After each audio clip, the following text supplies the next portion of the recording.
My name is Chris Turner, and I'm a district wildlife biologist with the North Carolina Wildlife Resources Commission.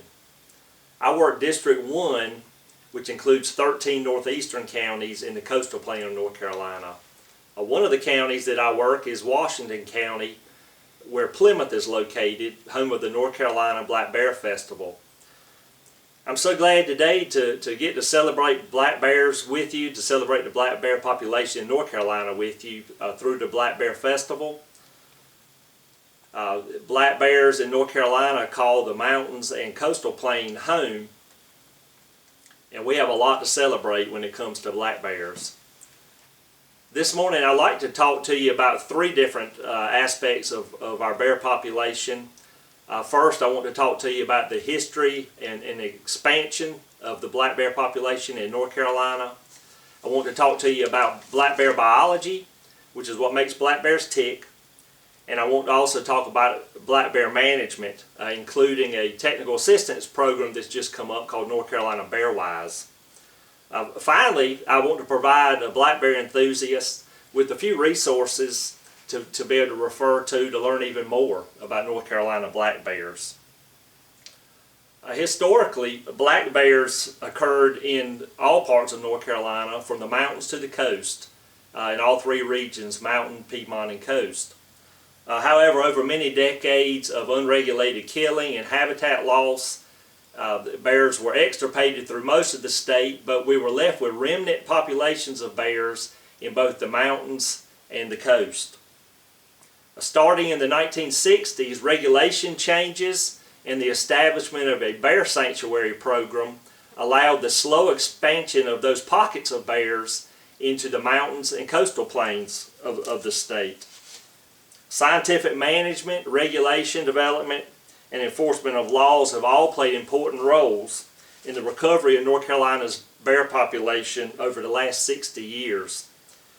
Currently, there's estimated to be close to 20,000 bears in the state, with about 2/3 of that population living in the coast. The adaptability of black bears has been critical to their continued growth of their population and their expansion over time. Bears are large carnivores and capable of traveling long distances to find what they need. Bears can use a wide range of habitats, ranging from the high mountain forests down to coastal pocosins and swamplands.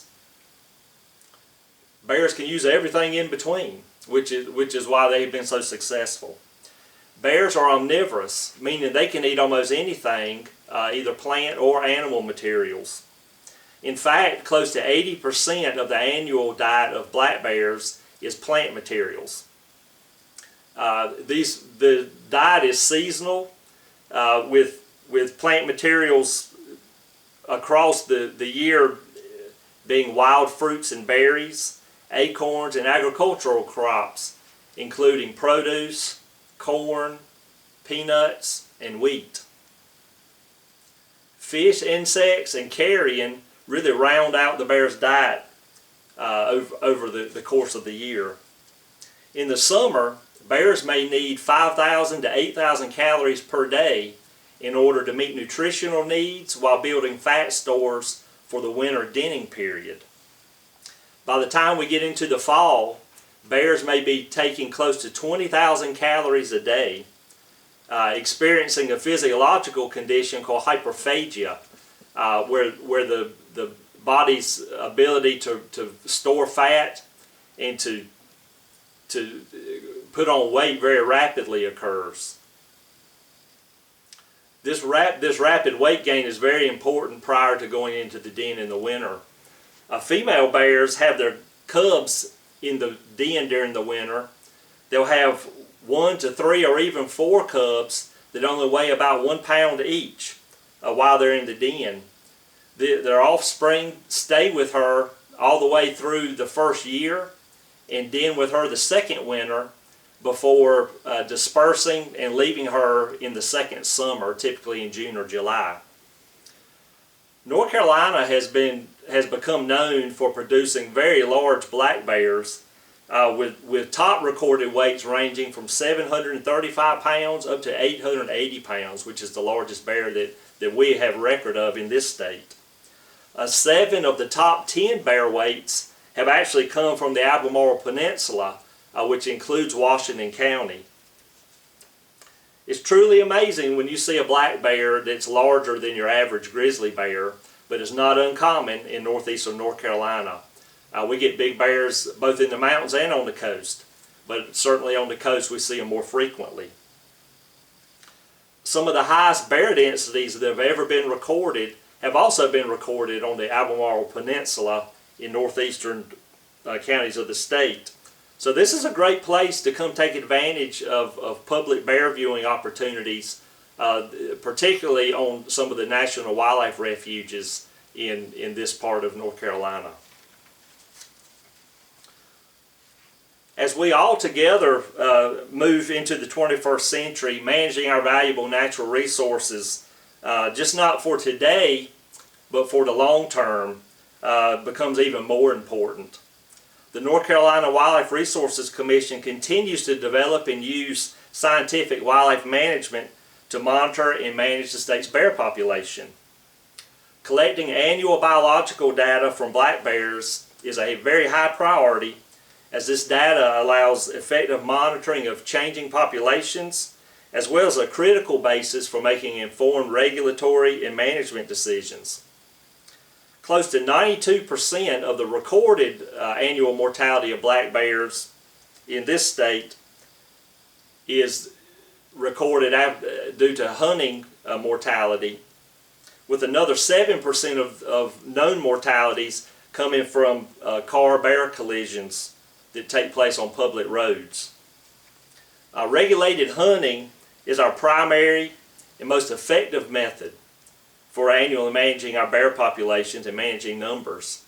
Many licensed bear hunters voluntarily participate in bear management through our Black Bear Cooperator program by submitting upper premolar teeth from their harvested bears. These teeth are used to get the age of bears and are critical for long-term population modeling and monitoring. Harvested bears average 4 to 5 years old, but bears over 8 to 10 years old are not uncommon. We see quite a few of them through the hunting seasons. We actually get some bears that make it up to over 20 years old, and the oldest bear that we have a record of in our data is a 26-year-old bear. So bears are long-lived animals. Our Black Bear Cooperators are a great example of our sportsmen and women participating in the management of a resource that they truly appreciate and enjoy and hold dear. The continued management of bear numbers is important when it comes down to helping with human-bear coexistence across the state. As the human population grows, we have more need to deal with nuisance type issues that might occur when bears and humans wind up close to each other in residential areas. Bears around residential areas will tolerate people for food, which can create some nuisance type situations involving trash cans, table scraps, and bird feeders. Sometimes food habituated bears can also cause property damage, and this is one good reason that we work so hard to provide technical assistance to homeowners who might see bears in their residential areas or experience nuisance bear issues around where they live. In 2018, the Southeastern Association of Fish and Wildlife Service Agencies launched a program called BearWise.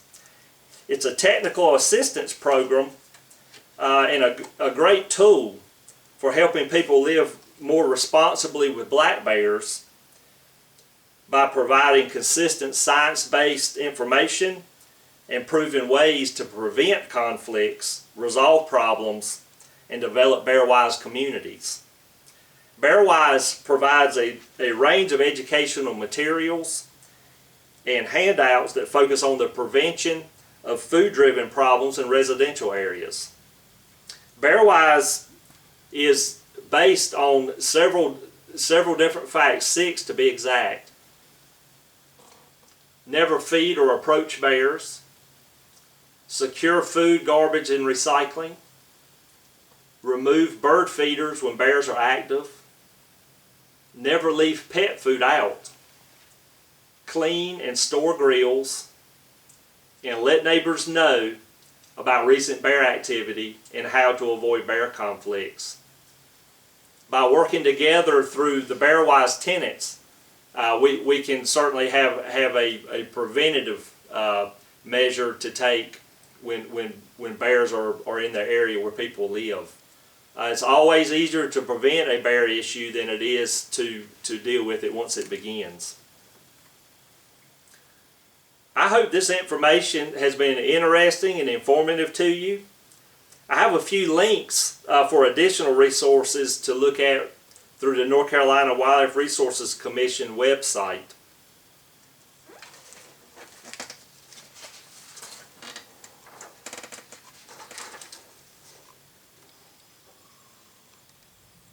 Our agency website is found at ncwildlife.org.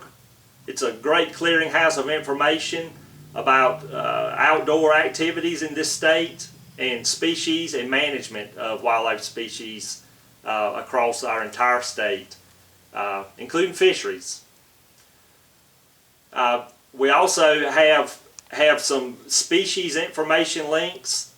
When you go on our website, if you look at conserving on the tab, you can click conserving and species and pull down most common species that find the state of North Carolina as their home, including a black bear page that links you into all sorts of information, including regulatory, the rules and regulations for bear hunting. It also covers management and monitoring the bear population with annual reports. It also has a tab in case somebody's having an issue or wants to work to prevent issues at their home. Under that page, you also see a Bear-Wise link, which is a great resource to let homeowners associations and other groups know who might experience bears nearby. We all have to coexist that way. So I appreciate the opportunity this morning to discuss these things with you and to celebrate black bears in North Carolina. As we move through the day, I hope you have a good opportunity to celebrate black bears even more. And I look forward to seeing you in North Carolina enjoying the bears.